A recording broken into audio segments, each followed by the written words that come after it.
Livro de 1 Reis, capítulos 15 e 16. No 18º ano do reinado de Jeroboão, filho de Nebate, Abias começou a reinar em Judá. Reinou por 3 anos em Jerusalém. Sua mãe se chamava Maaca e era neta de Absalão. Cometeu os mesmos pecados que seu pai e não foi inteiramente fiel ao Senhor seu Deus, como seu antepassado Davi. Mas por causa de Davi, o Senhor seu Deus, permitiu que os seus descendentes continuassem a brilhar como uma lâmpada em Jerusalém e deu a Abias um filho para reinar depois dele. Pois Davi tinha feito o que era certo aos olhos do Senhor e obedecido os seus mandamentos durante toda a vida, exceto no caso de Urias, o hitita. Durante todo o reinado de Abias, houve guerra entre Abias e Jeroboão. Os demais acontecimentos do reinado de Abias e tudo o que ele fez estão registrados no livro da história dos reis de Judá. Houve guerra constante entre Abias e Jeroboão. Quando Abias morreu e se reuniu aos seus antepassados, foi sepultado na cidade de Davi. Seu filho Asa foi seu sucessor. No 20º ano do reinado de Jeroboão em Israel, Asa começou a reinar em Judá. Reinou em Jerusalém por 41 anos. Sua avó se chamava Maaca e era neta de Absalão. Asa fez o que era certo aos olhos do Senhor, como seu antepassado Davi. Expulsou da terra os prostitutos cultuais e removeu todos os ídolos que os seus antepassados haviam feito. Chegou a depor sua avó Maaca da posição de rainha-mãe, pois ela havia feito um poste obsceno para a deusa Será. Derrubou este poste obsceno e queimou no vale de Cedron. Embora os santuários idólatras não tivessem sido removidos, o coração de Asa permaneceu inteiramente fiel ao Senhor durante toda a sua vida. Ele trouxe para o templo do Senhor a prata, o ouro e os diversos utensílios que ele e seu pai haviam consagrado. Houve guerra constante entre Asa e Baasa, rei de Israel. Baasa, rei de Israel, invadiu Judá e fortificou Ramá, a fim de impedir que qualquer um entrasse ou saísse do território de Asa, rei de Judá. Em resposta, Asa juntou toda a prata e todo o ouro que restavam na tesouraria do templo do Senhor e no palácio real. Enviou alguns dos seus oficiais a Ben-Hadad, rei da Síria, que governava em Damasco, filho de Tabrimon e neto de Ezion, com a prata e o ouro e a seguinte mensagem: façamos um acordo, você e eu, como aquele que houve entre seu pai e o meu. Envie um presente de prata e ouro. Rompa seu acordo com Baasa, rei de Israel, para que ele me deixe em paz. Ben-Hadad aceitou a proposta do rei Asa e enviou os comandantes do seu exército para atacarem as cidades de Israel.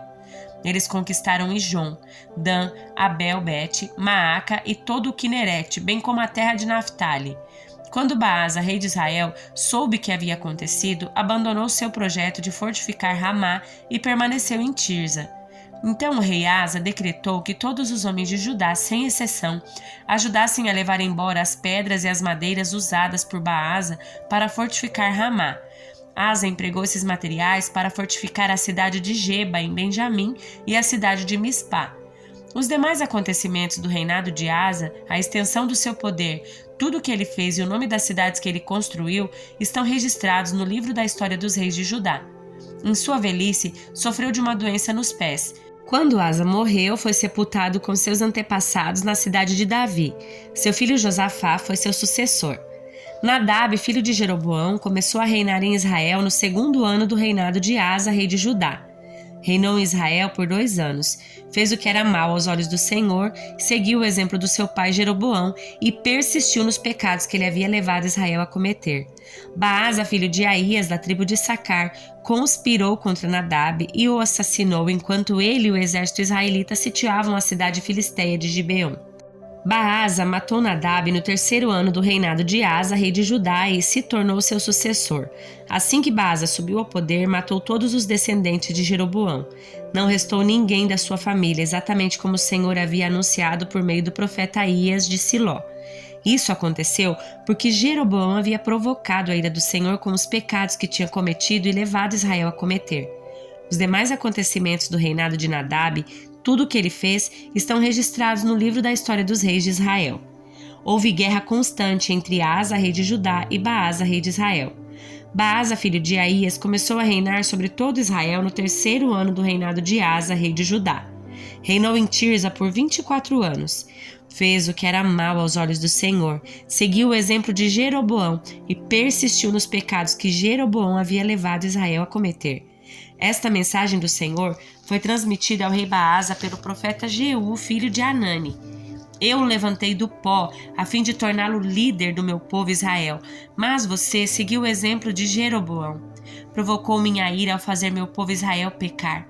Por isso, destruirei você e sua família, assim como destruí os descendentes de Jeroboão. Os membros da família de Baasa que morreram na cidade serão comidos pelos cães. Os que morrerem no campo serão comidos pelos abutres. Os demais acontecimentos do reinado de Baasa, o que ele fez e a extensão do seu poder, estão registrados no livro das histórias dos reis de Israel. Quando Baasa morreu e se reuniu a seus antepassados, foi sepultado em Tirza. Seu filho Elã foi seu sucessor. A mensagem do Senhor contra Baasa e sua família veio por meio do profeta Jeú, filho de Anani.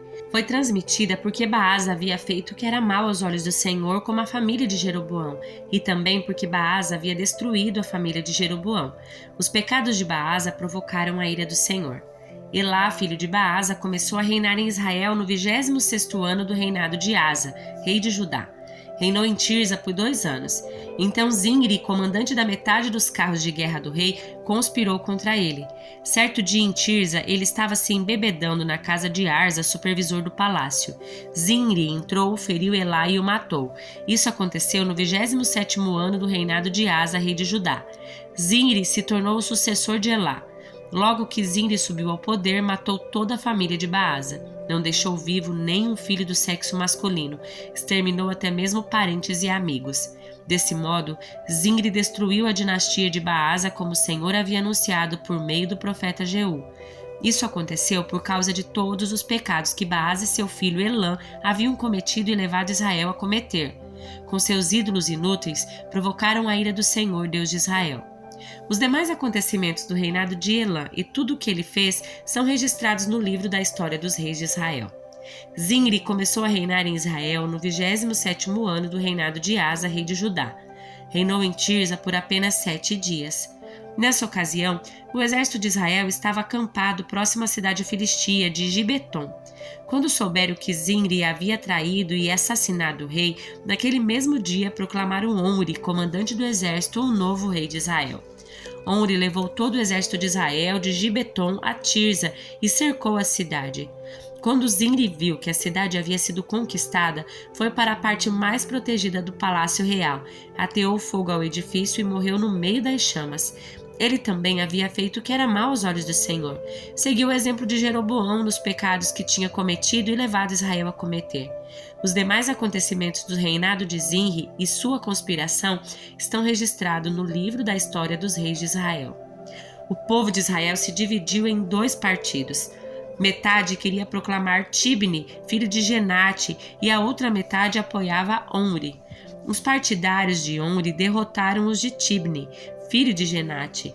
Tibni morreu e On se tornou rei. On começou seu reinado no 31º ano do reinado de Asa, rei de Judá.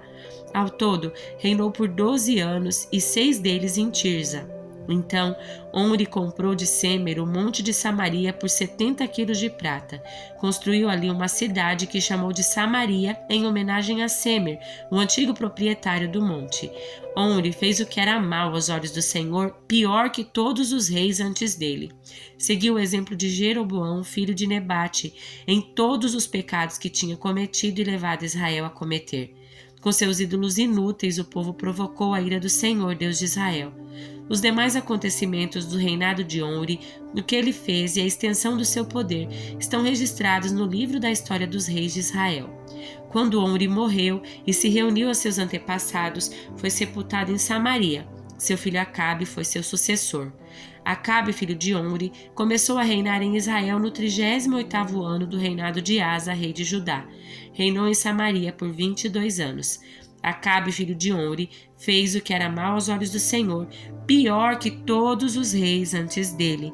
E como se não bastasse seguir o exemplo pecaminoso de Jeroboão, casou-se com Jezabel, filha de Et-Baal, rei dos Sidônios, e começou a se prostrar diante de Baal e a adorá-lo. Primeiro, Acabe construiu um templo e um altar para Baal em Samaria. Depois, levantou um poste para a deusa Será. Fez mais coisas para provocar a ira do Senhor, Deus de Israel, que todos os reis de Israel antes dele. Durante o reinado de Acabe, Hiel, um homem de Betel, reconstruiu Jericó. Quando lançou os alicerces, morreu seu filho mais velho, Abirão, e quando terminou a reconstrução e colocou as portas, morreu seu filho mais novo, Segube. Tudo isso aconteceu de acordo com a mensagem do Senhor a respeito de Jericó, transmitida por meio de Josué, filho de Nun. Salmo de número 78. Ó meu povo, ouça minhas instruções. Abra os ouvidos para o que direi, pois lhe falarei por meio da parábola. Ensinarei enigmas de nosso passado, histórias que ouvimos e conhecemos que nossos antepassados nos transmitiram. Não esconderemos essas verdades dos nossos filhos. Contaremos à geração seguinte os feitos gloriosos do Senhor, seu poder e suas maravilhas, pois ele estabeleceu seus preceitos a Jacó, deu sua lei a Israel, ordenou a nossos antepassados que a ensinassem a seus filhos, para que a geração seguinte, os filhos ainda por nascer, a conhecesse, e eles por sua vez a ensinarão a seus filhos. Portanto, cada geração deve pôr sua esperança em Deus, não esquecer seus poderosos feitos e obedecer seus mandamentos. Assim não serão como seus antepassados, teimosos, rebeldes e infiéis, que se recusaram a confiar em Deus de todo o coração. Os guerreiros de Efraim, embora armados de arcos, deram meia volta e fugiram no dia da batalha. Não cumpriram a aliança, não quiseram viver de acordo com sua lei.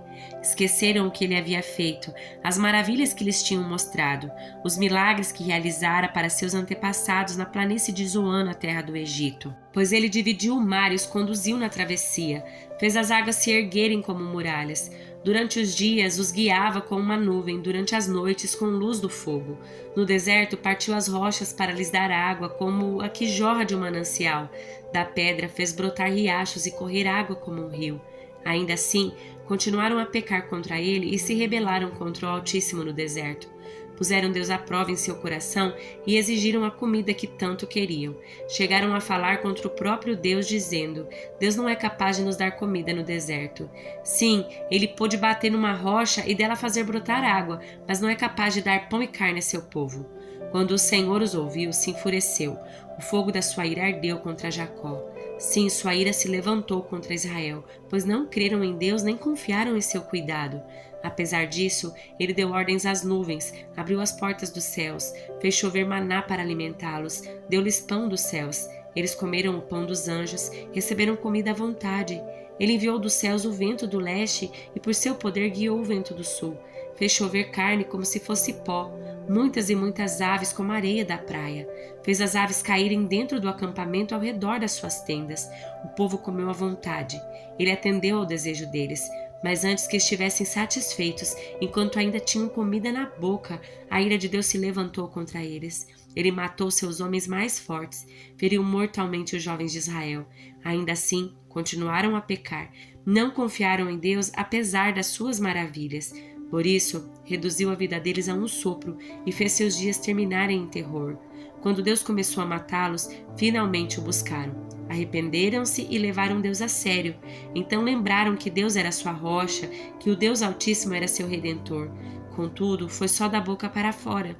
Mentiram para ele com os lábios, pois o coração não era leal a Deus. Não foram fiéis à sua aliança. E, no entanto, ele foi misericordioso. Perdoou seus pecados e não os destruiu. Muitas vezes conteve sua ira e não se enfureceu contra eles, pois se lembrou de que eram simples mortais. Passaram como o vento e não voltam mais. Quantas vezes se rebelaram contra ele no deserto e o entristeceram naquela terra desolada. Repetidamente puseram Deus à prova e provocaram o Santo de Israel. Não se recordaram do seu poder, nem do dia em que ele os resgatou dos seus inimigos. Não se lembraram dos sinais que ele fizera no Egito, das maravilhas realizadas na planície de Zoan. Ele transformou os rios em sangue para que ninguém bebesse das suas águas. Enviou enxames de moscas para devorá-los e rãs para destruí-los. Entregou suas plantações às lagartas e suas colheitas aos gafanhotos. Destruiu as videiras com granizo e as figueiras com geadas.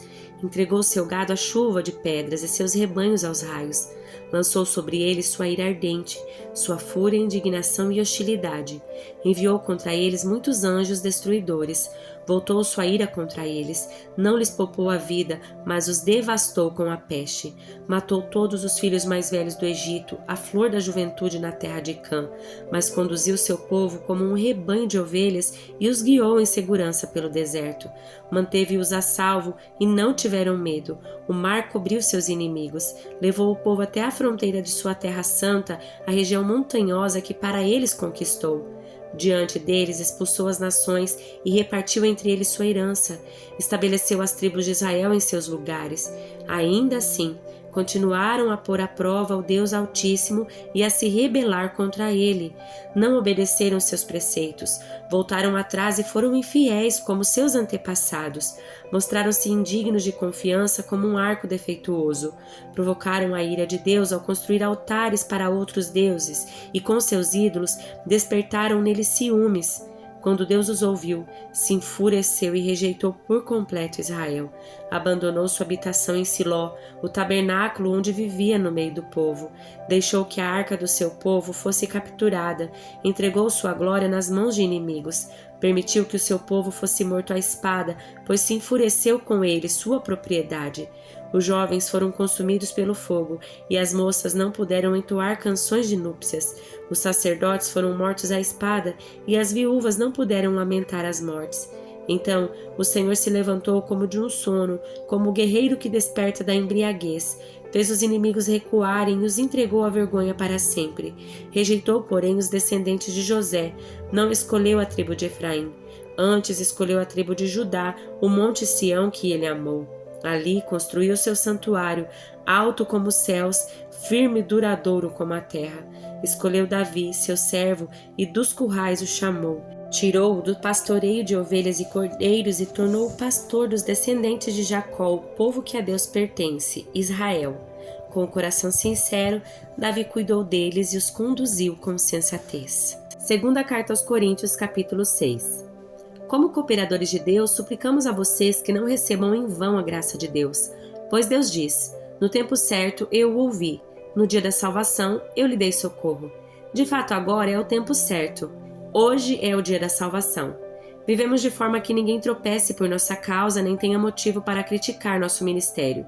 Em tudo o que fazemos, mostramos que somos verdadeiros servos de Deus. Suportamos pacientemente aflições, privações e calamidades de todo tipo. Fomos espancados, encarcerados, enfrentamos multidões furiosas, trabalhamos até a exaustão, suportamos noites sem dormir e passamos fome. Mostramos quem somos por nossa pureza, nosso entendimento, nossa paciência e nossa bondade, pelo Espírito Santo que vive em nós e por nosso amor sincero. Proclamamos a verdade fielmente e o poder de Deus opera em nós. Usamos as armas da justiça com a mão direita para atacar e com a mão esquerda para defender. Servimos quer as pessoas nos honrem, quer nos desprezem, quer nos difamem, quer nos elogiem. Somos chamados de impostores, apesar de sermos honestos. Somos tratados como desconhecidos, embora sejamos bem conhecidos. Vivemos à beira da morte, mas ainda estamos vivos. Fomos espancados, mas não mortos. Nosso coração se entristece, mas sempre temos alegria. Somos pobres, mas enriquecemos a muitos outros. Não possuímos nada e, no entanto, temos tudo. Queridos coríntios, falamos a vocês com toda honestidade e lhes abrimos o coração. Não falta amor de nossa parte, mas vocês nos negaram seu afeto. Peço que retribuam esse amor como se fossem meus próprios filhos. Abram o coração para nós. Não se ponham em julgo desigual com os descrentes. Como pode a justiça ser parceira da maldade? Como pode a luz conviver com as trevas? Que harmonia pode haver entre Cristo e o diabo? Como alguém que crê pode se ligar a quem não crê? E que união pode haver entre o templo de Deus e os ídolos? Pois somos o templo do Deus vivo. Como ele próprio disse, habitarei e andarei no meio deles. Serei o seu Deus e eles serão o meu povo. Portanto, afastem-se e separem-se deles, diz o Senhor. Não toquem em coisas impuras e eu os receberei. Eu serei seu pai, vocês serão meus filhos e minhas filhas, diz o Senhor Todo-Poderoso.